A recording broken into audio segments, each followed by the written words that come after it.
Welcome back to the Blues Brothers podcast, the podcast in where we share the challenges, insights, and triumphs of scaling seven-figure brands to eight figures and beyond.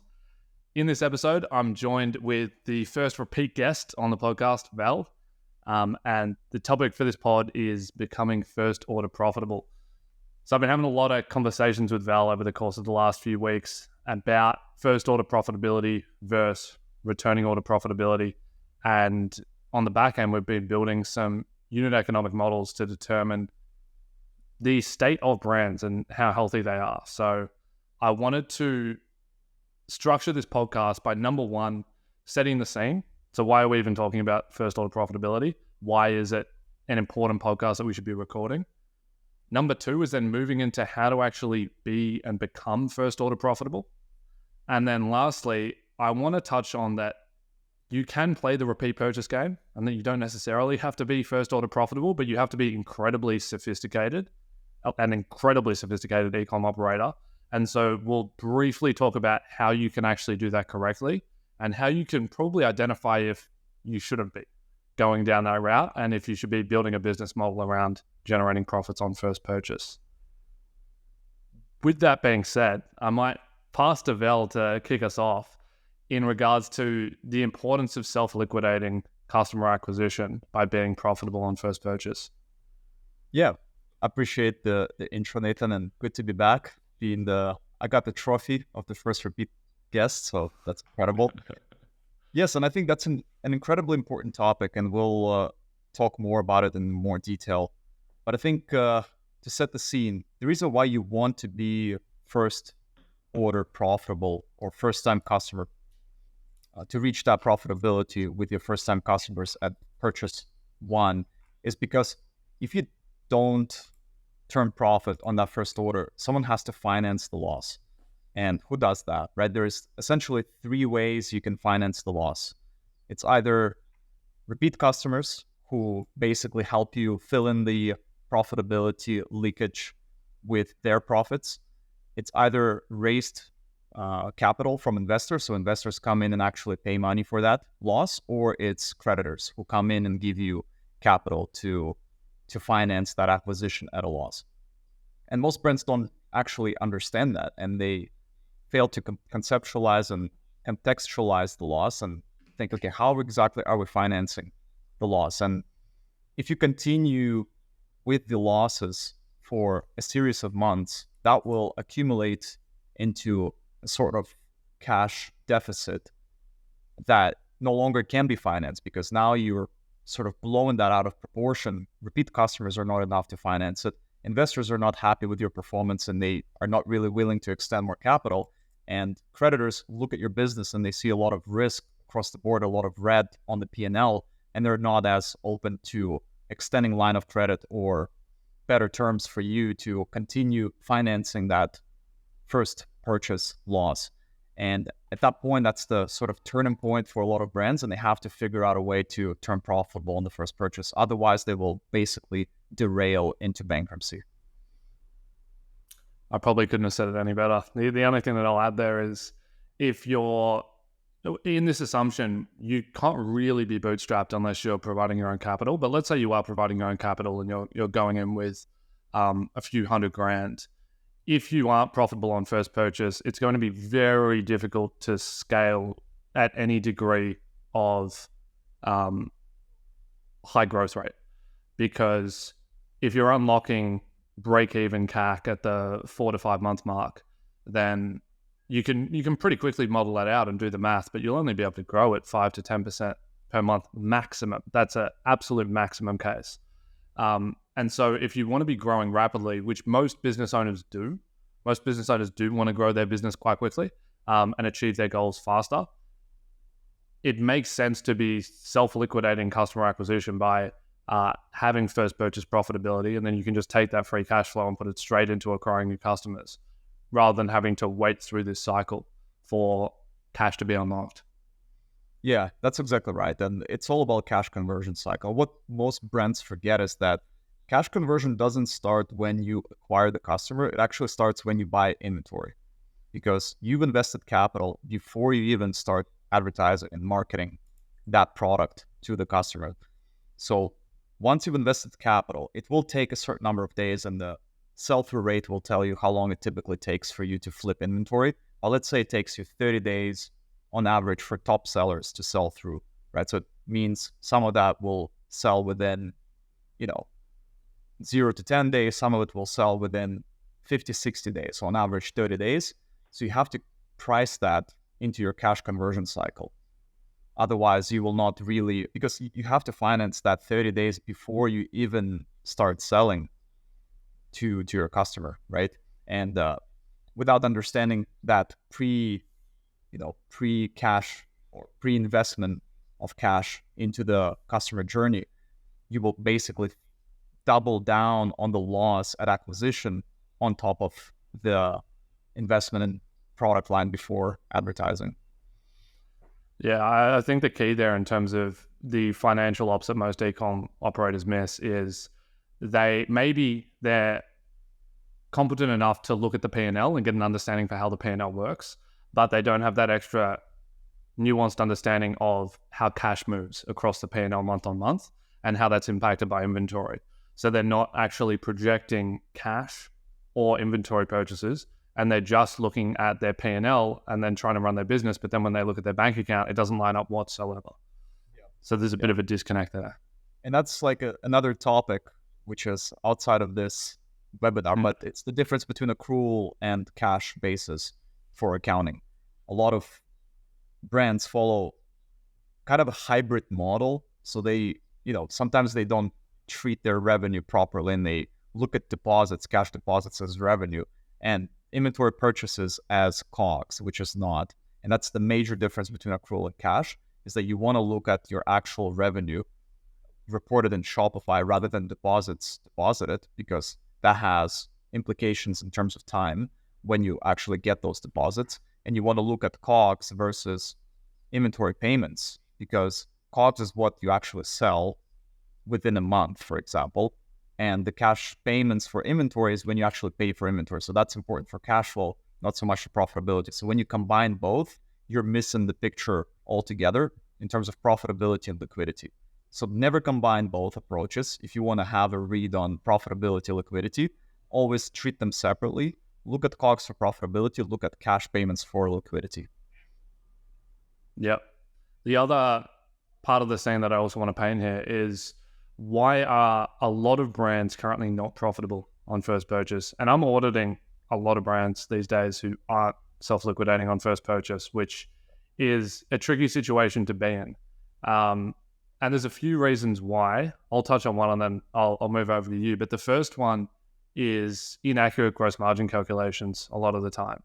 And that's one that I've talked about a lot, so I probably won't spend much time here, but it's just not getting an understanding that your gross margin is not the cost of goods sold that's provided to you by the supplier in your MOQ PDF. It's not, we're paying $2 a unit, so that's our unit cost. It's that layered in with the cost of delivery into the location that you're shipping from, alongside all associated variable costs, whether that's 3PL, shipping costs, as well as, am I missing something here? Yeah, transaction. There's some other variable cost, transaction fees as well, yeah. And so they end up stacking up very, very quickly. Most brands think they're running at 70% gross, but you start to layer in all the other variable costs, and pretty quickly you see that they're closer to 45, 50, which completely changes their calculations when they believe their first purchase profitable. But then we come in, drop their data into a model, have a look at their normalized P&L, and we go, you're not profitable on first purchase because all of your assumptions were wrong. Yep. Yeah, that's a big one. And I think I made a post about it in a detailed video going through a D2C P&L and how I see it. And I think the biggest, there's a lot of terms being thrown around, and I wanted to consolidate them all in one video and make sure that people understand that there's 3 levels of variable costs. First level is the creation level, where you take your product cost, and some people call it gross margin, but it really isn't, right? It's just product margin. How much profit do you make on top of the product cost? Basically your markup, right? So you mark it up, that's how much product margin you get to keep at the creation level. Then there's a delivery level, which is how much do you incur in shipping, fulfillment, and transaction fees to deliver the product to the end consumer, to the customer. And that's your second level. And after those two levels of creation and delivery, you get your gross margin. That's what gross margin really is. Or it's also called as contribution margin 2. So after creation, it's contribution margin 1. That's how much profit you keep after selling or after product costs. After delivery costs, that's your contribution margin 2. And then the contribution margin 3, or profit contribution, that's what they call it, comes after you deduct your advertising, direct advertising, and direct marketing costs. And that's your basically contribution margin 3 or whatever, the final contribution margin, because marketing is kind of a hybrid cost. It's sort of variable, but it's also fixed because you have to set the budget beforehand before it even delivers any ROI for you. And that's why it's not entirely variable, because you still have to incur it before you get revenue. Whereas other variable costs, you don't incur them unless you have revenue. So that's why it's kind of like a variable, fixed, hybrid cost. Yeah. On top of inaccurate gross margin calcs, the other one is inefficient marketing. So just an inability to decrease CAC. At the end of the day, if you're not profitable on first purchase, it's either because you're not generating enough contribution margin 2 on first purchase, or your CAC isn't low enough. So they're one of the two issues. And so it ultimately comes down to a misunderstanding in pricing and your ability to drive margin on a product, or your ability to drive down marketing costs by being more efficient through your marketing. And so you could pretty much simplify the entire of e-commerce down just to that, which is you should be, maximize margin on products through having strong pricing power, and then decrease blended CAC as much as possible. Yeah, and I think there's two methods to do that. One method is look at your pricing strategy. Are you taking into account discount and returns allowances? Because what happens is when you buy product at a certain cost, let's say $1, and you mark it up 10x, so you sell it at retail price of $10, you basically assume that your product margin or contribution margin 1 will be $9. But it typically is not the case, because then you have to discount and then you have to accept refunds from your customers. And if you discount 10 to 20%, that's another $1 to $2 that just goes out the window, which you didn't really capture in that markup originally, because you thought, okay, let's just 10x mark it up, but it's based on, our feeling, not so much mathematical evidence, and you didn't know how much, it would cost you to push the product into the market and how much you would have to discount. And then the refunds as well, you couldn't have anticipated that beforehand. So what happens is you then, if your market analysis tells you that you can actually mark it up a bit more to capture those discounts and refunds into the price, then you should go ahead and do that. That's method number 1. And method number 2 is actually using incremental unit discounting, right? If you see that you're not as profitable in the first purchase as you would like to be, create incentives for customers to basically add more units to their cart, driving that contribution margin dollars up. So maybe your margin shrinks a bit percentage-wise, but in dollar terms, it's much more, and that's what matters. And of course, you can include the links in the podcast. People can see a detailed breakdown of me going through incremental unit discounts and sign-up offer discounts, and they will see how exactly they can approach it. Yeah, I actually made a calculator on this the other day. I might quickly screen share it so that anyone watching on YouTube can see it. But I wanted to visually demonstrate this point, which is the fact that if most people keystone markup, so they take their cost of delivery or their COGS and they just times it by 2, they would price at $50. But without consideration of discount allowances, shrink allowance, shipping costs that's going to be incurred, and then ultimately CAC as well, there's going to be a cost to acquire a customer. Then you come out to a pricing of $86.50, which is wildly different from a $50 pricing. And so where an unsophisticated e-com operator would have came in and just gone, okay, let's keystone price 2x and then try to run ads, and would never have been able to get the business off of the ground. If they did the analysis of allowing for shrink allowance, allowing for discount allowance, understanding what their CAC probably is going to be within the context of their pricing and their individual niche and building all of this in, then they can sit at a contribution profit that they already know and understand and can predict moving forward. And then from that, they can also understand where they should sit OPEX. Because if you know that your contribution profit's going to sit at about 35% and you want to do 20% net as a company, let's just keep OPEX at 15%. And then you've also got an acquisition mode target out of that. So I think most brands don't price anywhere near what this looks like, but it's an easy adjustment to make to start to become profitable on first purchase. Yeah, exactly. And like we mentioned, they just look at the first one, the COGS, right? Just mark it up and done. But it's so much more complex and detailed than most brands think. And that's why unit economics is so essential. And you have to keep it in real time, know your variable costs, how they change month to month, so that you can capture that into your offer, into your unit economics, and communicate that to your marketing team so that they can execute and deliver results. And that's one of the things, and you've experienced that firsthand for sure, is when brands are not happy with results, and most of the time they withhold some information from marketers, right? And they don't communicate the unit economics clearly. Of course, marketers are expected to ask for that information, but if there is no sync between founders and marketers, of course, the results are not going to be satisfactory. Yeah, absolutely. Is there anything else that you would add to setting the scene why a lot of brands currently aren't profitable on first purchase? I would say that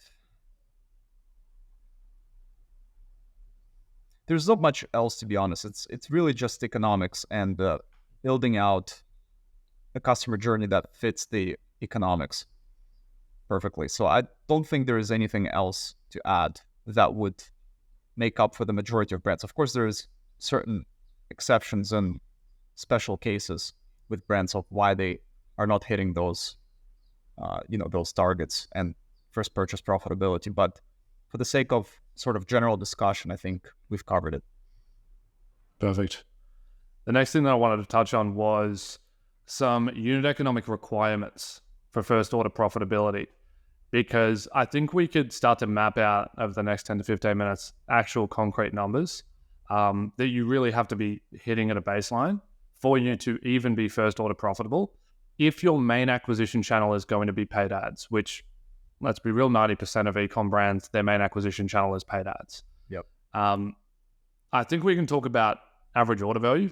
I think we can talk about more specifically contribution margin on first order, which is probably the more specific metric to look at. Could then talk about gross margin and then also CAC as well. Yeah. When it comes to average order value, why I say I think it's more important to look at contribution margin too on first purchase is because at the end of the day, average order value doesn't mean anything. What matters is the margin made on the order if we're looking at becoming profitable on first purchase. And so yes, we could maximize average order value and get your average order value up 2x, but if there's no incremental increase in margin on the order, there's no point, unless there's some really long tail strategy that you have in the back end where you're trying to move more units to therefore have your product in more houses or something like that. But it starts to get away from just the core of unit economics and building a brand using concrete numbers.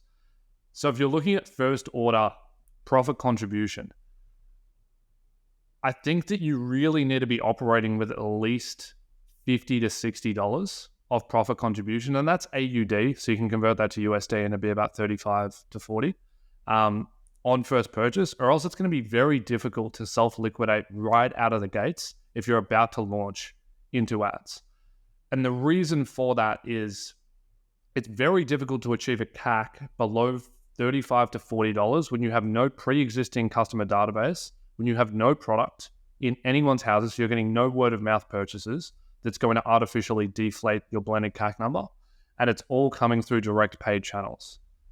And the reason for that is a really, really basic calc. And it depends whether you're going to use Google or Facebook as your primary acquisition channel. That's going to change the calculation. But let's say you're using Facebook. Your CAC on Facebook simply is your conversion rate divided by your CPC. And so you need to drive conversion rates up or CPCs down, one or the other, and your blended CAC improves. realistically, a CPC out of the gate's probably going to sit at about $1. Once again, this is Australian. USD is about 70 cents.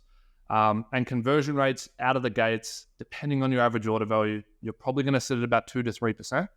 And so that's going to land your blended CAC at about $40 to $50.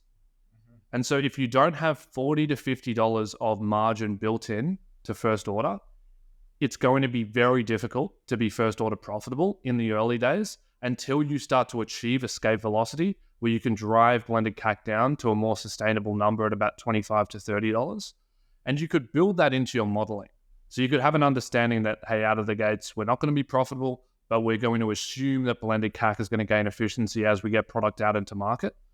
But there's some baseline numbers that I'd throw out there. Yeah, I think that's a good starting point. And then when you base your economics on that blended CAC of, let's say, 40 to 50 Australian dollars, then you got to go towards shipping and say, okay, so shipping costs us this much to fulfill one unit, for example, in an order. Doesn't make sense for us to pay that much if we can try and push customers with an incentive to add one more unit, because the change in CAC is non-existent, right? The customer is still the same. You're still acquiring the customer. In shipping, it's just an incremental or marginal increase in shipping cost of, let's say, 50 cents to $1, depending on whether you work with a 3PL or in-house warehousing. For in-house operations, there is no increase. Only on the shipping side, might be slight increase because of weight changes, but it's probably marginal as well. So once you price, you price marketing, then you price shipping into that, then you make a decision on how you want to approach your offer to first-time customers, and should you incentivize them to buy more units in that order so that you generate more profit contribution dollars without impact on customer acquisition cost and shipping fees, because again, there's so little there. It's the only truly variable costs in that case when you add more units are your COGS, because you're selling more units, more products, and your transaction fees because your AOV goes up.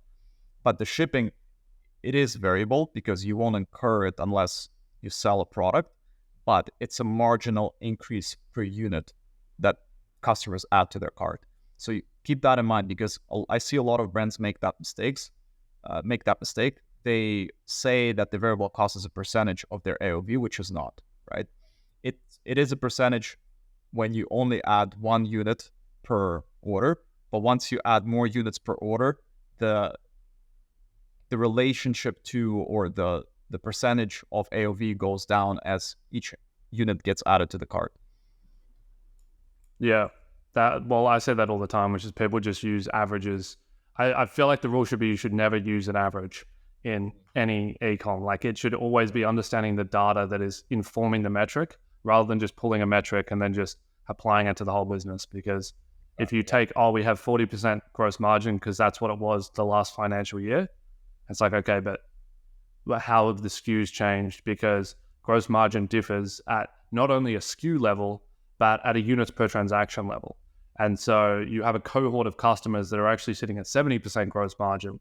And because you're not splitting out the data, you can't get the understanding of, why don't we just optimize to this kind of customer rather than just averaging out and being happy with 40% gross at the end of the year. Totally. That's exactly right. Yeah. I have an interesting example of this, which is, so you said units per transaction, increasing incremental units in a transaction so you get economies of scale in shipping fees and all other associated variable costs. There's also immediate cross-sells and upsells in-cart, post-purchase, and through post-purchase email flows. And the interesting example, which ties directly into this, I think I made a LinkedIn post about it 3 months ago. Maybe you saw it, maybe you didn't, which was back about 2.5 years ago, I was selling patio heaters. And I was selling patio heaters because I identified during COVID that all US restaurants could continue to operate as long as everyone was outdoors. And if you're outdoors, you sort of want a patio heater. You don't want to be in the cold. And so there was a shortage of patio heaters in the US. And pretty much the whole of the US sold out. And so I imported about 500 of them. and sold out in a week, 2 weeks, at a blended CAC of maybe $10. And these are $1,000 AOV products. Nice. The funny thing was that my margin was nothing. Like, it was absolutely nothing because of the MOQ and importing into the country. I had no idea what I was doing. So I incurred all of these costs where my gross margin ended up being probably about 10 to 15%.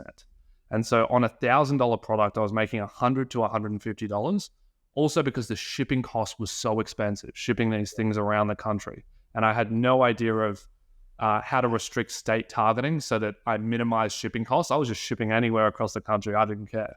And so what ended up happening was I was only really making in contribution profit when we minus off CAC about $100. And so after I sold about 10, I got 2 emails which said, do you sell patio covers as well? Because it's going to be outdoors. And I thought, let me go source one of these. So I went and sourced some patio covers on AliExpress for $7 a unit, landed cost, to the customer, drop shipped directly with 5-day shipping times. And I layered that in as an immediate cross-sell in a post-purchase email flow, which said, hey, I noticed that you didn't put a patio cover in your order, but all of our customers do. Maybe you made a mistake. Here's the link. I'll give you 40% off. And I priced it at $150 and I discounted to $99. Yeah. And so I was making the same profit on the cover upsell than I was on the $1,000 patio heater. Yeah. Just by building in an assumption that, hey, everyone orders this, you should have it in your cart. And because they were price anchored at $1,000, a $100 edition wasn't that bad. The incentive was there with the 40% off. Yeah. And I doubled the profitability overnight with really not much change to revenue. Revenue went up like 10%, but profitability doubled. Yeah.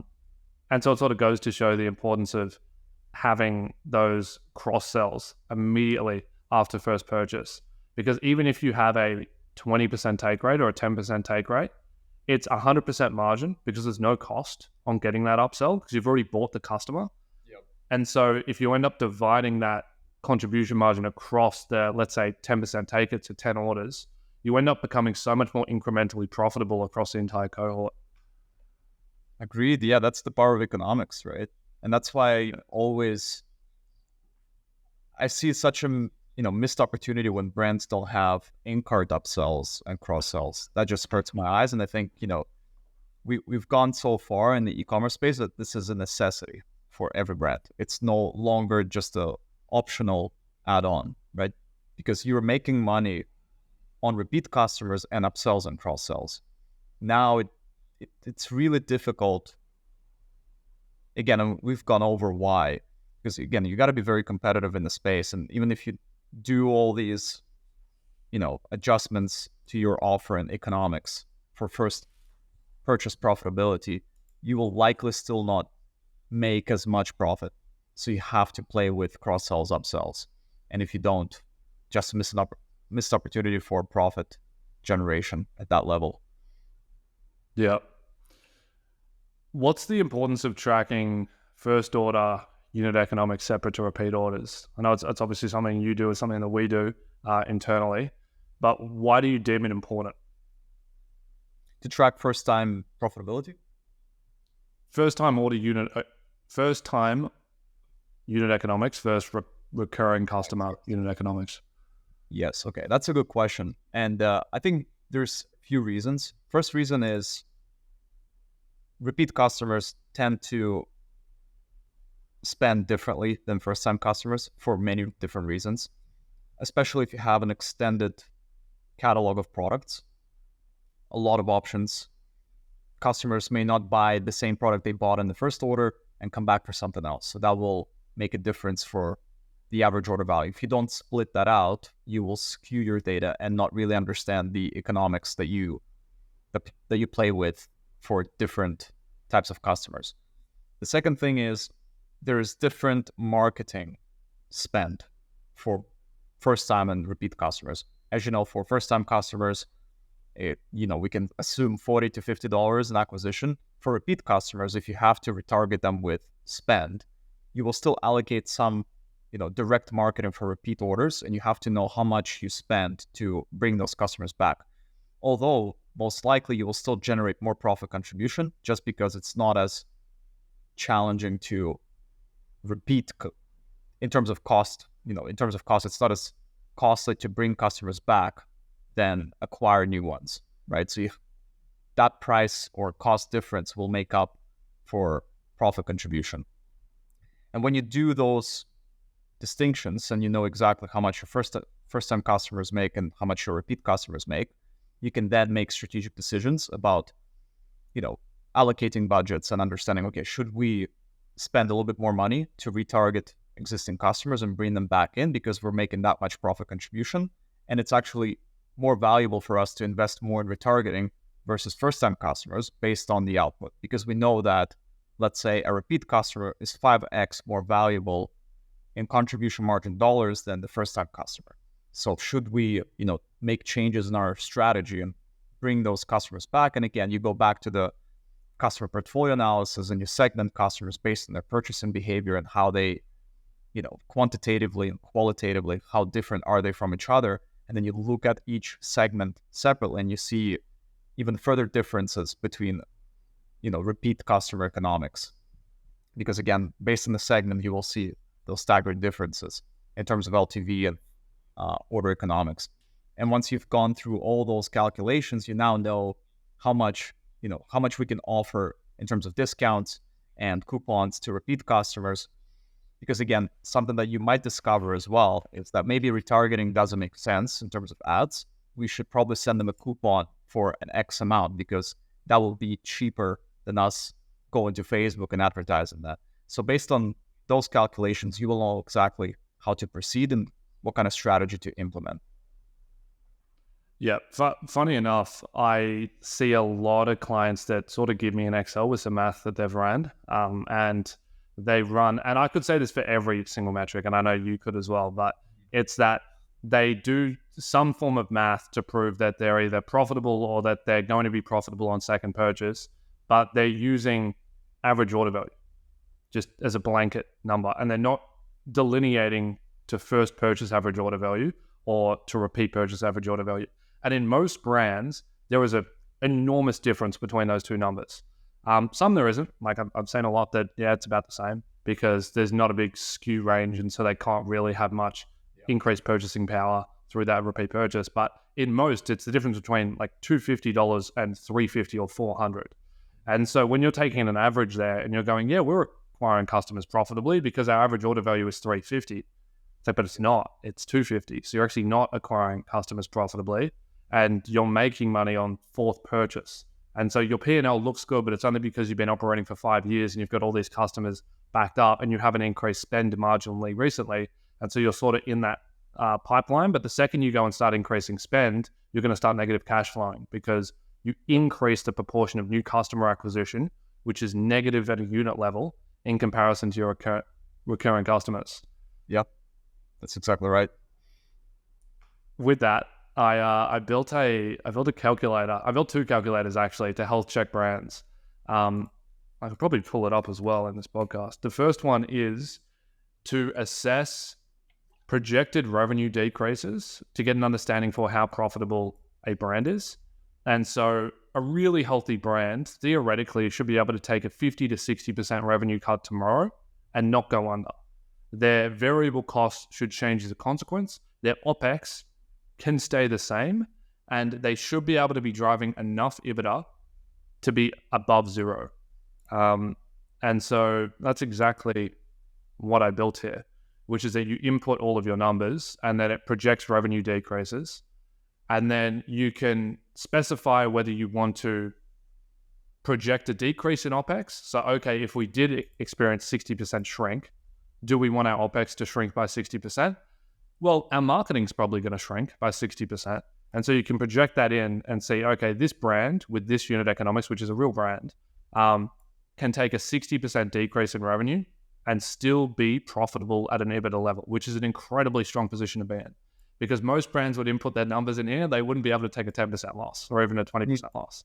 Yep. I made a second health check, which the numbers aren't working in here right now. We can put an assumption in. which I don't think you're a fan of, which is a healthy brand who wants to go and negative, be not generating profit on first purchase. If we're looking at the P&L structure, what that means is that their contribution margin on returning customers has to be greater than OPEX. So it has to cover OPEX at least. Or else, if we go and start acquiring customers at a negative amount, maybe it's -$5, -$10, the P&L will just go immediately to negative because there's not enough contribution margin from those returning customers to cover the OPEX cost. And so this is a really easy way to get an assumption of, is this a healthy brand that could go into the negative on customer acquisition, or could they not? Right. Yep. Okay. Here's two things that I don't like about this particular one, the repeat customer. In general, it makes sense. In theory, it makes sense. In practice, there's two challenges. One is the moment you shut down acquisition, your retention also suffers, right? So when you say that repeat contribution margin is above OPEX, we're good to shut down acquisition, not a good call, right? Because the moment you shut down acquisition, there's windows, retention windows, right? 30 days, 60 days, 90 days. You will have that lag effect. After you shut down acquisition, you will experience shrinkage in repeat customer contribution margin within the next 90 to 180 days. And once that happens, most likely your repeat contribution margin will go below OPEX. So even if you have currently repeat contribution margin above OPEX, once you shut down acquisition, that will certainly change. So if you do decide to shut down acquisition, make sure you don't, extend it for over 90 days, because then the drop in acquisition will catch up with retention, and that will cause the repeat contribution margin to go down. And the second thing I don't like it, the second reason why I don't like that approach is because when you exclude first-time contribution margin and only look at repeat contribution margin above OPEX, you expose your understanding of the situation to the fact that you're not taking first-time contribution margin into account. Because if you're losing money at first purchase, contribution margin is negative at first purchase, at acquisition. So it actually will cancel out some of the repeat contribution margin, right? So by looking at repeat contribution margin alone and saying it's above OPEX, that may not be the case, because you have losses on the first-time contribution margin, which also have to be priced into or taken into account to make sure that the repeat contribution margin also makes up for the loss at first-time contribution margin. So I like the repeat contribution margin, but it has two very big weaknesses and exposures. So make sure that you also look at first-time contribution margin as a health check to make sure that repeat contribution margin can cover both the loss on the first-time contribution margin, OPEX, and also evaluate the extent of recent acquisitions on the repeat contribution margin, because once you shut down acquisition, your repeat will suffer as a result too. So again, I know I'm overcomplicating this, but make sure that you pay attention to those two areas as well. Yeah. I still want to touch on that, but I'll factor this into part 3, which is if you're going to not be profitable on first order, let's dive into our recommendations. But my recommendation number 1 is still going to be that calculator, which is if your returning customer contribution margin is greater than OPEX, it means you can afford to take losses on first order. Yes. And your P&L will still ideally be above 0, as long as your losses on first purchase is less than your profits on returning customer minus OPEX. Yes, exactly. Yeah. So just measure the extent of the loss in relation to how much repeat contribution margin profit is. Yeah. And so you could use that as a health check under the assumption that do not turn off acquisition. Yeah. And number 2, note that the difference between OPEX and contribution margin on returning customers is the margin that you have to go play with if you want to start negative cash flowing on first purchase. Yes. Yeah, that's a good summary. Yeah. So as long as people don't just pay attention to repeat contribution margin, I'm totally fine with the calculator. Fair enough. So for brands that aren't profitable on first order, and I know you work with a couple that actually, some brands do an incredible job at it. The reason why I don't recommend that your average D2C owner goes and starts a brand that's reliant on second purchase or third purchase profitability. And I was actually talking to someone about this on a consulting call today. And they just took on a client who's in this exact instance. So they sell a $60 consumable product that's reliant on repeat purchases because they have CM2 of $20 on that order. So they need a CAC below $20 to be profitable, which just is not happening on a startup new brand unless everything is absolutely dialed in, which it simply won't be.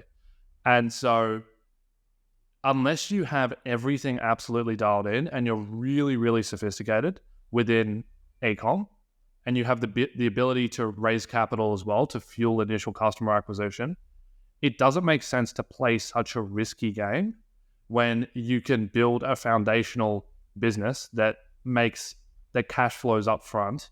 And then later down the line, you can look into a business that's reliant on repeat purchasability. The reason why I even wanted to talk about not being profitable on first purchase and talk about this kind of businesses is because there's a huge opportunity in it. And there's a huge opportunity because 99% of people aren't able to do it. They don't have the sophistication to be able to pull off a business that's reliant on second and third purchases. And so because everyone fails at it so much, if you have someone that's a really strong operator and knows exactly what they're doing, they can come in and just crush. But it's reliant on a bunch of things, which is what I want to talk about. The first one being really knowing your numbers, but more importantly, because everyone says know your numbers, and what does that even mean? It's more so understand the data that informs the metrics that you're going to baseline everything against. And so rather than looking at average order value or returning customer rates or even total sales in Shopify, getting an understanding for average order value can actually be delineated into returning and first order. Average order value is also a function of average unit retail, UPT, discounts, return rates. Returning customer rate, it's really not an informative metric to make strategical decisions. And so breaking that out into a cohort analysis that goes down to the contribution margin level to get an understanding of how cohorts are changing and when you're getting drop off and how you can curate a strategy around that. It's getting the deeper understanding on every single baseline metric and the data that's aggregated to give you those metrics. That's the level that you need to be operating at to be able to be scaling a company that's not profitable on first order, and that you need to be ensuring second or third order profitability, because you're taking a huge risk with not being profitable on first order. If there was an economic swing or a macro change that suddenly caused your entire cohort to not buy in the next 30 to 60 days, you've just taken an enormous loss on acquiring that cohort that then doesn't go through and actually become profitable. Yep. That's a perfect summary. Honestly, nothing really to add to that. Yeah, and yeah, the only thing I would add to that is gotta understand the inputs to evoke change on the output side. And lots of brands are not really following that thinking. Like you mentioned, AOV is an output, and the inputs are, units per transactions, retail price, discount given. Once you understand that it's all about the inputs because you have control over inputs, then you can measure outputs. But lots of brands only measure outputs without understanding the inputs. And that's where they fail. And that's why they are unable to play with the economics and grow as quickly as they want and hit the desired profitability and liquidity targets. And I think that's the reason why so many businesses fail within 5 years, because they just don't understand the game and how to play it. Yep. If you had an e-com operator approach you and they said, I'm about to start a business, which is a $60 AOV. It's a consumable product. It's going to be reliant on subscriptions and repeat purchases. What core metrics would you be telling them that they should be tracking on a week-to-week, month-to-month basis? Yeah. The first one is, of course, the lifetime contribution margin to customer acquisition cost within 30 days. So how much do you actually lose in that 30 days? That's number one metric.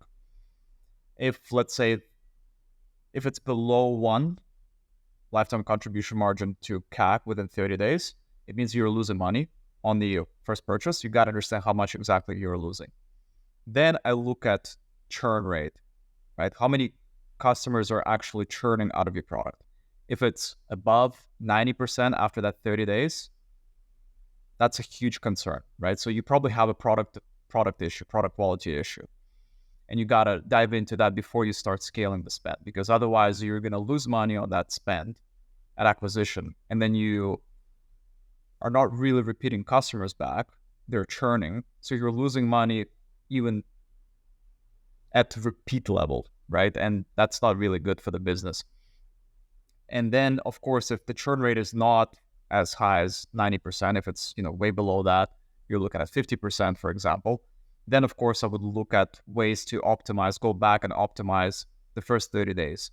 And how can we do that? So we'll look at, the gross margin, contribution margin. Can we add another product, collect some data from customers, see what else they need, and what can we cross-sell within that 30 days to push their 30-day contribution margin up, and basically boost that LTCM to CAC, 30-day LTCM to CAC above 1, so that we turn profitable on that first purchase.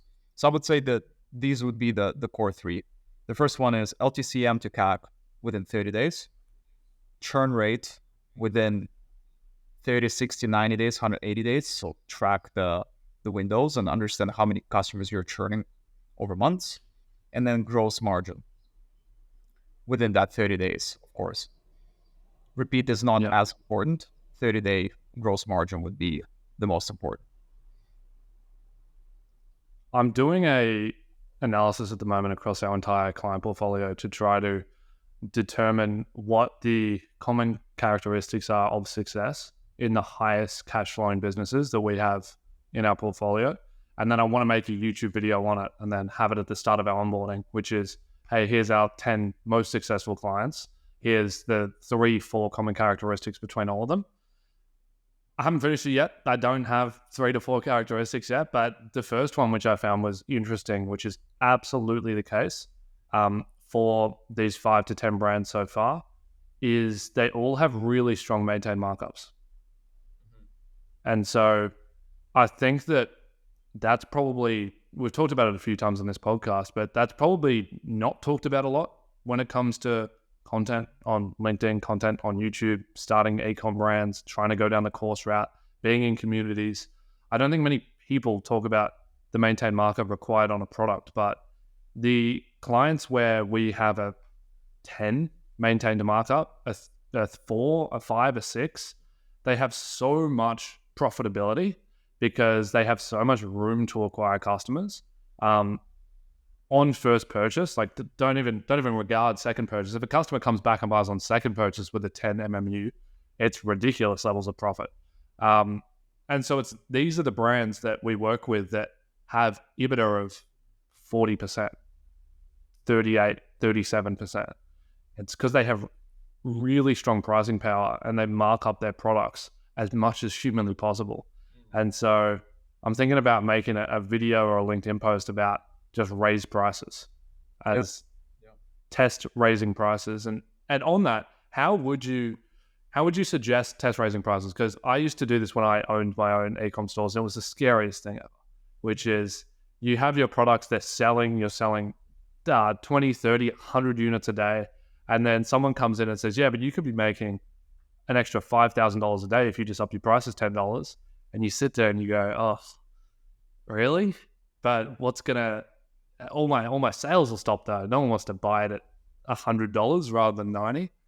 How would you approach incrementally testing pricing changes and how that impacts elasticity of demand? I mean, it's a whole other topic, and there's actually people who specialize in pricing strategy. So like there's a whole direction of pricing strategy. So it's not as simple as many people suggest. But of course, it has to be rooted in your research and data. So I would start by surveying your existing customers and saying, look, how much more likely are you to buy this product at this price point? So if we were to increase it by $5 to $10 or $15 or $20, are you still likely to purchase this? And I think there's actually a methodology behind it. I think it's called Van pricing strategy. I'll look it up exactly. Yeah. Van Westendorp pricing model. And it actually addresses that whole point based on the customer research. And I'll pull it up. Do I have permission to share a screen? You should be able to. Yeah. Let me share. So for anyone interested, this is how it looks. So basically you reach out to your customers and you say, look, if it was priced, priced up by another $100, $200, $300, would it be too cheap, not expensive, not cheap, expensive, too expensive? And at some point you could collect enough data and enough customers respond to you, and you can build out this kind of chart, and then you will know the point of a difference, and that's your optimal price point for the product. And again, I wouldn't recommend doing that for all your products. Of course, it has to be done on a flagship or core product.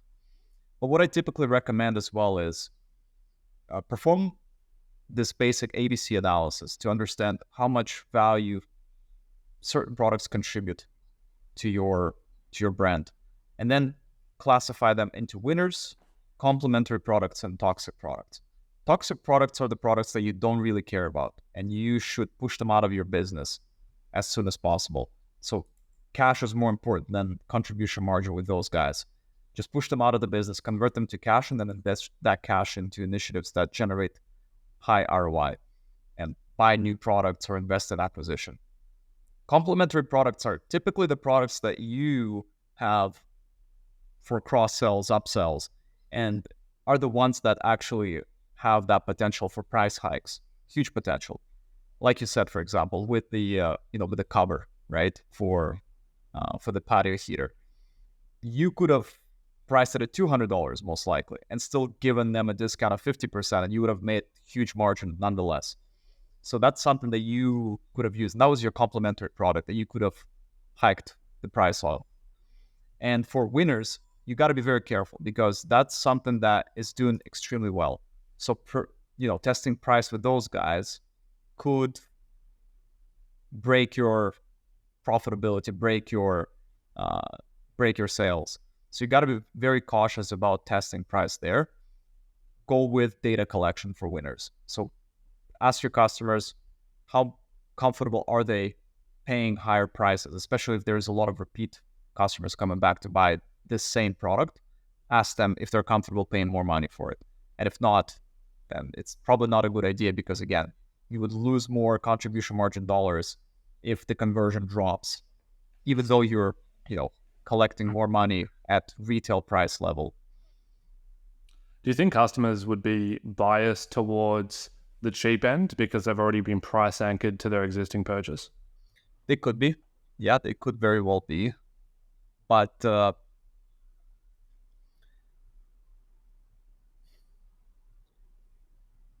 it still depends, because